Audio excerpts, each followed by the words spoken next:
대한민국이 서방 세계의 새로운 대안이 되고 있습니다. 지난 10월 7일 이스라엘 하마스 전쟁이 발발하면서 서방 세계는 문자 그대로 진퇴양난에 부딪혔습니다. 이스라엘 하마스 전쟁이 결코 쉽게 끝나지만은 않으리라는 전망이 나오고 있기 때문인데요. 중동의 전쟁이 길어진다면 세계 경제는 기하급수적으로 악화일로에 빠질 것입니다. 멀리 갈 것도 없이 당장 국제유가만 봐도 전쟁이 발발한 지난 한글날 연휴 사이 무려 4% 이상이 급등했습니다. 이스라엘과 팔레스타인이 비록 원유 생산지는 아니지만 두 나라의 전쟁이 산유국들의 대리전으로 비화할 가능성이 커지면서 원유 공급에 대한 우려가 커졌기 때문입니다. 다시 말해 가능성만으로 국제유가가 폭등한 건데요. 사실 일반적인 경우라면 이 정도의 유가 상승은 감당 가능한 수준이었겠지만 문제는 우크라이나 전쟁이라는 통제불능의 변수가 존재한다는 것입니다. 전쟁 발발 2년차를 눈앞에 두면서 우크라이나 전선은 이제 장기전 체제에 돌입하고 있습니다. 하지만 이제와 발을 빼기에는 미국과 유럽 등 서방 세계들이 이미 너무 깊게 전쟁에 관여하고 있습니다. 이에 저명한 군사 싱크탱크들은 서방 세계가 본격적인 장기전을 위해 군사는 물론 경제, 정치 등 모든 분야에서 새로운 경로를 설정해야 한다고 지적하고 있습니다. 좋든 싫든 전쟁의 결과가 어떻게 되든 끝까지 우크라이나와 운명을 함께해야 하는 상황인데요. 그런데 이런 상황에서 갑작스레 이스라엘 하마스 전쟁이 발발하면서 국제위기가 들이닥치다 보니 전쟁 당사국이 아닌 지원국들도 피로도가 이만저만이 아닙니다. 가깝게는 미천이 드러난 군수물자, 군사장비, 무기체계 보급부터 멀게는 영토 소호의 공백까지 급한 불을 진화해줄 안보 소방수가 필요한 상황인데요. 바로 여기에 대한민국이 새로운 대안으로 주목받고 있습니다.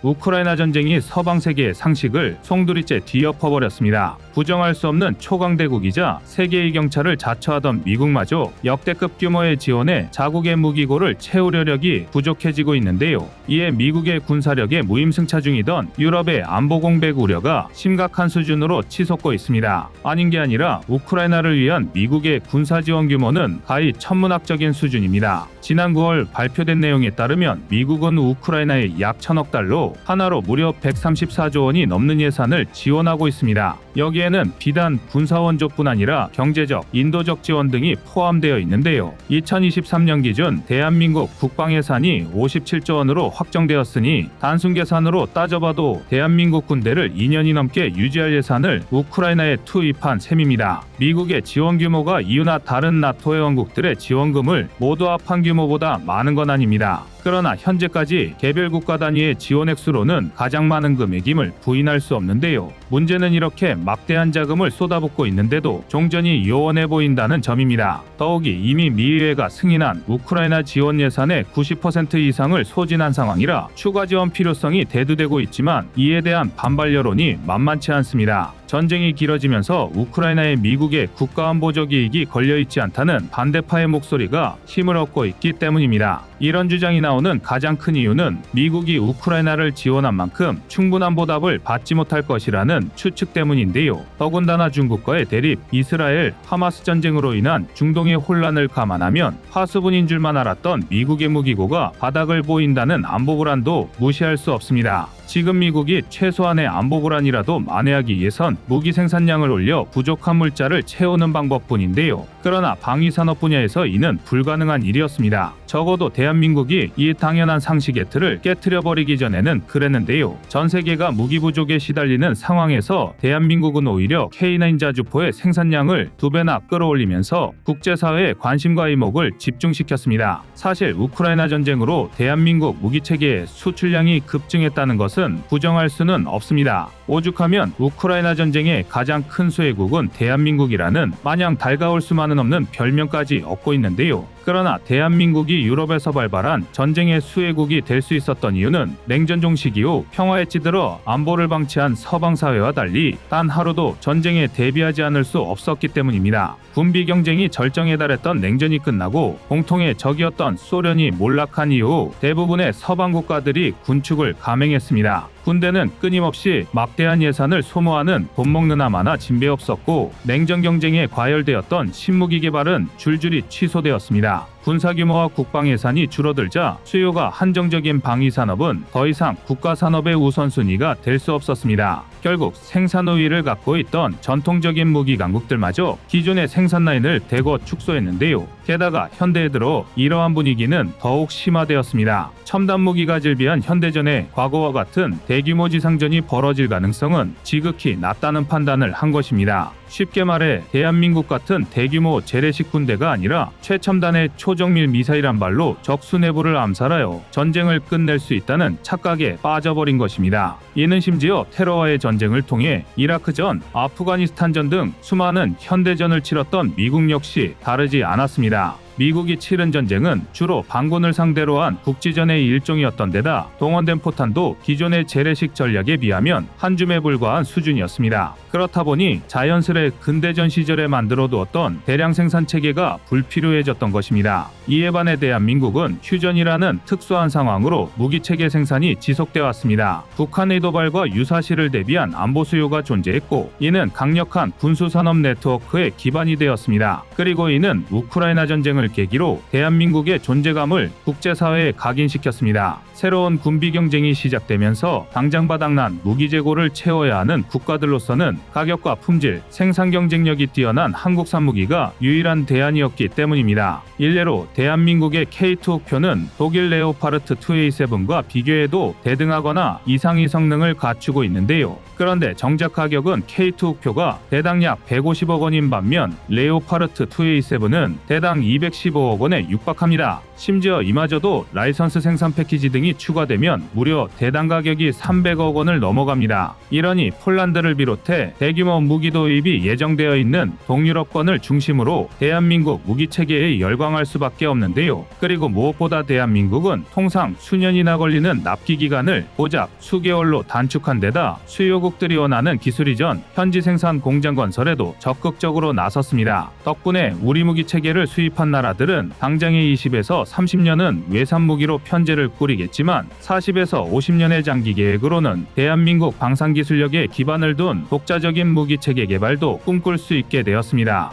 그 대표적인 애가 바로 K9 자주포입니다. 팔라딘이나 영국의 AS-90보다도 우수한 성능을 발휘하는 K9은 현재 전 세계 자주포들 사이에서 최상위급으로 평가되고 있습니다. K9은 K9A1, K9A2로 이어지는 개량 사업으로 꾸준히 화력과 방어력, 생존성을 키워왔습니다. 덕분에 초기형 K9의 경우 독일의 펜자흐비치 2000보다 한 수 아래라는 평가를 받았지만 K9A2에 이르러서는 독보적인 세계 1위의 최강 자주포가 되었습니다. 게다가 지난해 K9 차체를 활용한 폴란드의 AHS 크라프가 우크라이나 전장에서 대전차 지뢰를 밟았을 때 차체만 파괴되었을 뿐 사상자가 발생하지 않아 K9의 방어력과 생존성이 다시금 화제가 되기도 했습니다. 이렇다 보니 폴란드, 호주, 인도, 이집트와 같은 현재 운용국뿐 아니라 영국, 루마니아 등도 K9 도입 계획을 세우고 있는데요. 이처럼 수출량이 급증함에 따라 대한민국은 K9 생산량을 2배로 늘릴 계획입니다. 미국이나 유럽 같은 다른 나라와 달리 꾸준히 원자재와 인력을 확보하며 투자를 멈추지 않았고 유사시에 대비해 생산 라인을 유지해왔기 때문에 가능한 일입니다.